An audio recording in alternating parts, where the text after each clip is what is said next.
તાપી જિલ્લાના વ્યારાના મિશન નાકા નજીકથી ખાનગી નર્સિંગ કોલેજની વિદ્યાર્થીનીઓ દ્વારા વિશાળ રેલી કાઢવામાં આવી હતી, જે રેલીમાં વાંસદા કોંગ્રેસના ધારાસભ્ય અનંત પટેલ સહિત કોંગી આગેવાનો જોડાયા હતા।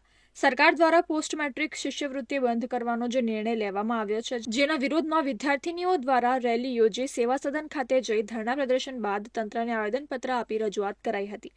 જો સરકાર દ્વારા પોસ્ટ મેટ્રિક શિષ્યવૃત્તિ રદ કરવાનો નિર્ણય પાછો નહીં ખેંચાય તો આગામી તારીખ 26 જાન્યુઆરીના રોજ મુખ્યમંત્રીના કાર્યક્રમમાં વિદ્યાર્થીઓ પરિવાર સાથે જશે અને રજૂઆત કરશે તેવી ચીમકી ઉચ્ચારવામાં આવી હતી। આ ઉપરાંત નર્મદા ખાતે આવેલ બિરસા મુંડા યુનિવર્સિટીમાં આદિવાસી વિદ્યાર્થીઓ માટે ભરતી પ્રક્રિયામાં બેઠક અનામત નહીં રાખવાની જાહેરાત સામે પણ વિરોધ નોંધાવવામાં આવ્યો હતો। બિરસા મુંડા ટ્રાઇબલ યુનિવર્સિટીમાં એક પણ એસટી કેન્ડિડેટને સ્થાન આપવામાં આવ્યું નથી।